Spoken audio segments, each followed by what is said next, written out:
Eu vou pedir para você aguardar com a gente, sua opinião, suas opiniões ainda são muito válidas, mas é porque a gente vai agora conversar também com o colunista Tássio Lohan, que está com a gente e vai trazer também uma perspectiva de como está a repercussão do ataque dos Estados Unidos contra a Venezuela nos países da América do Sul. Bom dia, Tássio.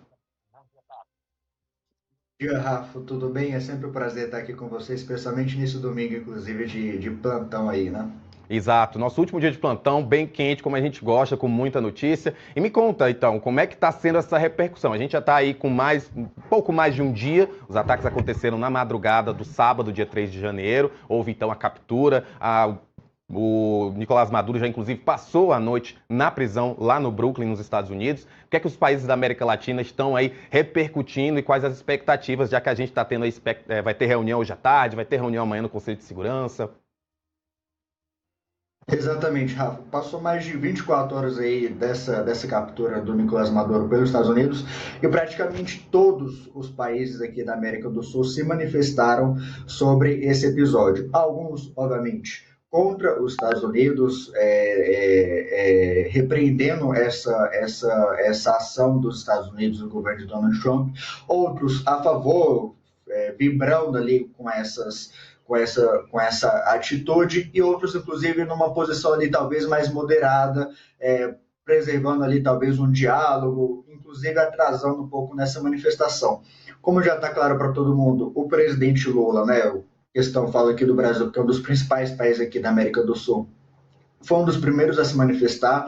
De certa forma, o posicionamento do presidente Lula foi claro, né, dizendo que repreendia essa ação dos Estados Unidos, do governo dos Estados Unidos, e era contra a captura de Nicolás Maduro, mas teve uma questão importante que o presidente Lula não citou nominalmente nem o Trump, nem o próprio Nicolás Maduro. Então, foi um posicionamento ali claro, mas de certa forma moderado. E por que eu digo que foi moderado? Porque ali, em relação a outros presidentes, como é o caso do Gustavo Petro, o presidente da Colômbia, ele está on fire no Twitter. Eu vou trazer algumas tretas aqui nessa minha fala, que uma delas envolve ali o Gustavo Petro. Petro divulgaria uma nota também, repreendendo essa ação dos Estados Unidos e dizendo que o governo colombiano rejeita qualquer ação militar unilateral.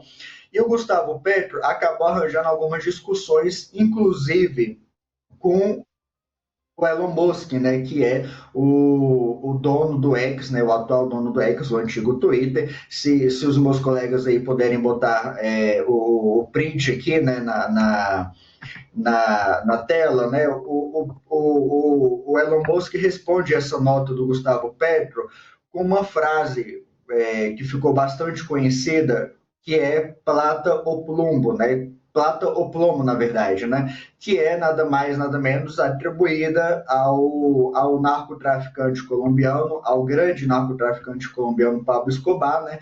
Que em português ali significa dinheiro ou chumbo, né? O chumbo ali em relação à arma, né? A tiro, essas coisas, né? Que foi uma frase que foi bastante conhecida.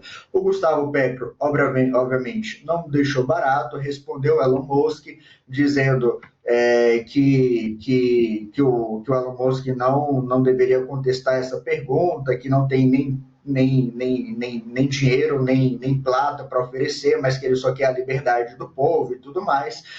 Então, esse foi o posicionamento ali de vários. Se vocês abrirem hoje o Twitter do Gustavo Petro, tem ali diversas discussões, e valendo lembrar também, né, como o Felipe já disse ainda há pouco, a Colômbia vai passar por um período de eleições deste ano, então ali talvez seja um posicionamento já claro ali de político ali, já para atrair eleitores ou já para afastar algumas coisas que ele quer nessas eleições.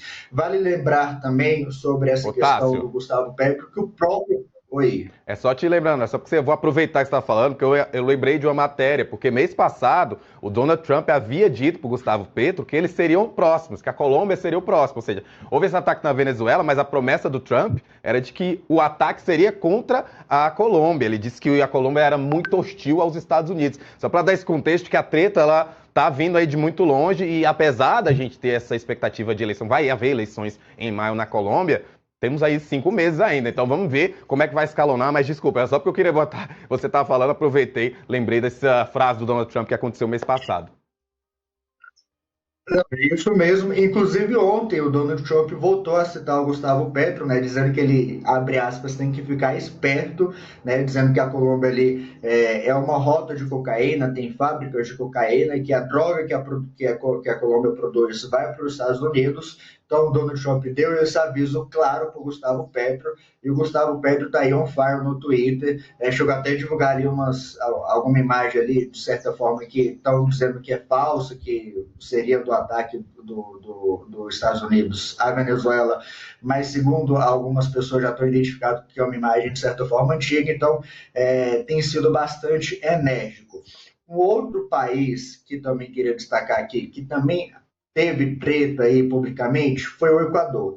O atual presidente é o Daniel Noboa, que é um presidente de direita, e nesse caso também se posicionou a favor dos Estados Unidos, dizendo que chegou a hora de todos os narcotraficantes chavistas, né, chavistas que é o termo ali atribuído vamos dizer, aos seguidores de Hugo Chávez, né, vamos dizer assim, ali na Venezuela, um termo muito do país da Venezuela, porque Hugo Chávez é o presidente da Venezuela.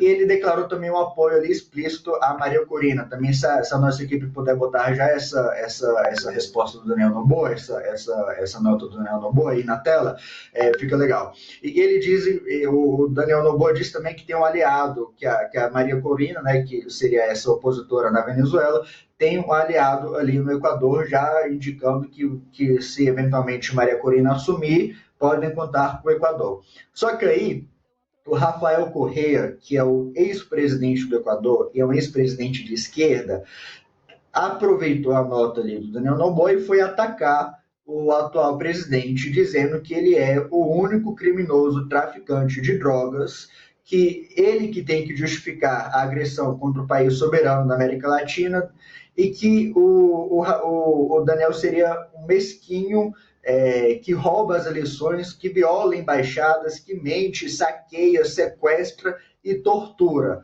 Obviamente, o Daniel Noboa não deixou barato e respondeu de volta o Rafael Correa, dizendo que o Rafael Correa é filho de um traficante de drogas e que foi ele que permitiu que o narcotráfico fizesse o que quisesse no Equador.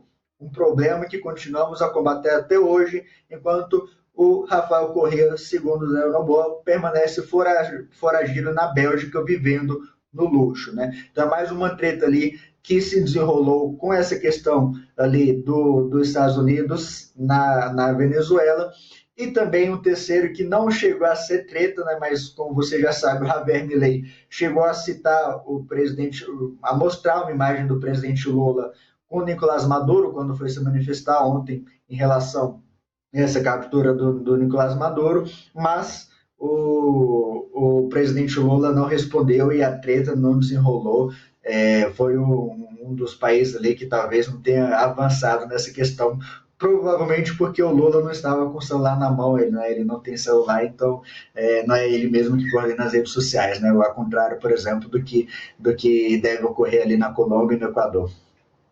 É isso, a gente lembra que sempre que contam essa história, que eu lembro que quando houve os ataques do 8 de janeiro, de que ele ouve, ligaram na ligação e ele bota no Viva Voz, todo mundo escuta e houve toda aquela confusão. De fato, o presidente da República no Brasil não tem celular, mas pelo jeito, todos os outros presidentes da América Latina estão no celular, estão nas suas contas na rede social X e vamos esperar novas repercussões, até porque, de certa forma, já tá tão tenso que às vezes é uma tretazinha, até dá um alívio pra gente acompanhar esse assunto tão pesado. Tássio, muito obrigado pela tua participação aqui. Qualquer novidade, volta com a gente aqui. Eu agradeço, Rafa, é sempre um prazer.